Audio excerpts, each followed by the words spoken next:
మేమేమిచ్చినామో మేమేమి ఇవ్వాలో ప్రజలకు తెలుసు. 8 మంది ఎంపీలను గెలిచినాం, 8 మంది ఎమ్మెల్యేలను గెలిచినాం, మన సర్పంచ్లను గెలిచినాం. 2 సంవత్సరాల్లో రాష్ట్ర ముఖ్యమంత్రి గారు మున్సిపాలిటీస్ కానీ, కార్పొరేషన్స్ కానీ, గ్రామ పంచాయతీలు కానీ ఏమి ఇచ్చాడో ఫస్ట్ చెప్పాలి. ప్రజలు ఇవాళ అదే అడుగుతున్నారు. ఇవాళ మున్సిపాలిటీస్కు, కార్పొరేషన్స్కు, గ్రామ పంచాయతీ ఒక్క పైసానని ఇచ్చిండా? కేంద్ర ప్రభుత్వ నిధులు తప్ప ఒక్క పైసానని వచ్చిందా? మొన్న కూడా 250 కోట్ల రూపాయలు కేంద్ర ప్రభుత్వం ఇచ్చిన పైసలు తప్ప గ్రామ పంచాయతీకి ఒక్క పైసా ఇవ్వలే. ఇవాళ మున్సిపల్ కార్పొరేషన్ ఎన్నికల్లో గదే అడుగుతున్నారు ప్రశ్నలు. 2500 రూపాయలు మాకు ఎందుకు ఇవ్వలేదు? 4000 రూపాయల పెన్షన్ ఎందుకు ఇవ్వలేదు? మాకు తులం బంగారం ఎందుకు ఇవ్వలేదు? స్కూటీలు ఎందుకు ఇవ్వలేదు? ఉద్యోగస్తులు డిఏలు మాకెందుకు ఇవ్వలేదు? పిఆర్సీ ఎందుకు అమలు చేస్తలేరు? పదవీ విరమణ పొందినటువంటి ఉద్యోగస్తులకు వాళ్ళ డబ్బులు వాళ్ళకు ఎందుకు ఇస్తలేరు? పిల్లలకు ఉద్యోగాలు ఎందుకు ఇస్తలేరు? మా రోడ్లు ఎందుకు బాగుపడతలేవు? మా మోర్లు ఎందుకు కడతలేరు? మాకు లైట్లు ఎందుకు పెడతారు? కనీసం వాటర్ సప్లై లేదు కార్పొరేషన్ మున్సిపాలిటీస్లలో. శ్మశాన వాటికలు లేవు, కమ్యూనిటీ హాల్ లేవు, గుళ్ళు లేవు, బల్లులు ఏమి లేవు. కాబట్టి ప్రజలందరూ బీఆర్ఎస్ మీద కోపంతో బీఆర్ఎస్ అవుట్ చేసి పడేసారు. బీఆర్ఎస్ మీద కోపంతో కాంగ్రెస్ పార్టీకి ఓటేసారు. ఓటేసాక 2 సంవత్సరాల్లో కాంగ్రెస్ పార్టీ బండారం అంతా బయటపడ్డది.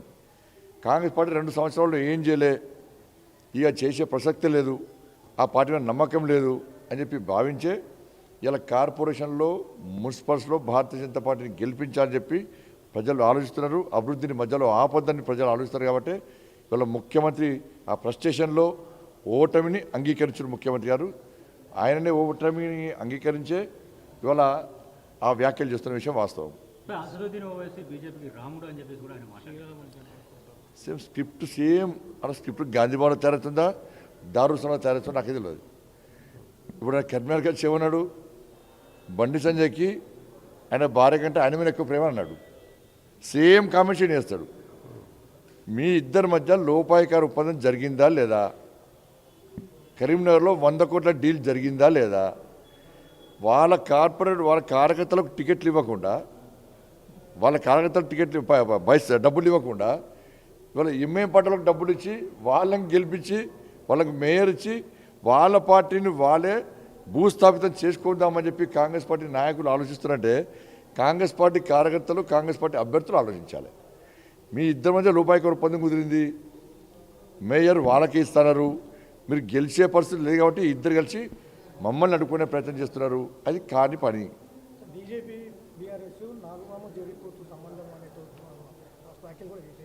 ఇక ఎవరు నాగుపాము, ఎవరు జరిపోతో ప్రచారం తిరుగుతూ తెలుస్తున్నది. కానీ నాగుపాము పోయింది. ఇప్పుడు జరిపోతున్న కూడా కాంగ్రెస్ పార్టీ జరిపోతున్న కూడా ప్రజలు కథం చేస్తారు, రాసి పెట్టుకోలేదు.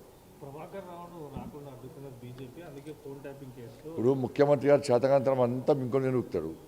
ప్రభాకర్ ఎవరినప్పుడు వేడు, ఎవరినప్పుడు ఇక్కడి నుంచి వారిపోయింది పర్వాలేదు. నువ్వు ముఖ్యమంత్రి కదా ఇక్కడ, మరి నువ్వు ముఖ్యమంత్రి ఉన్నప్పుడే వారిపోయింది కదా. ఇలా కనీసం సుప్రీంకోర్టులో కౌంటర్ వేసేటువంటి దమ్ము లేదు మీకు. సుప్రీంకోర్టులో వాదించే దమ్ము లేదు మీకు. ఇలా ఫోన్ ట్యాపింగ్లో వాళ్ళని కాపాడే ప్రయత్నం చేసి మీరు ఒక్కరిని అరెస్ట్ చేయలే, ఒక్కరిని కూడా అరెస్ట్ చేయలే. ఎన్నికల ముందు ముఖ్యమంత్రి గారు ఏమన్నారు? నేను కేసీఆర్ కుటుంబాన్ని ఇది చేస్తా, అది చేస్తాడు. ఒక్కరిని అరెస్ట్ చేసినాం ఇంతవరకు.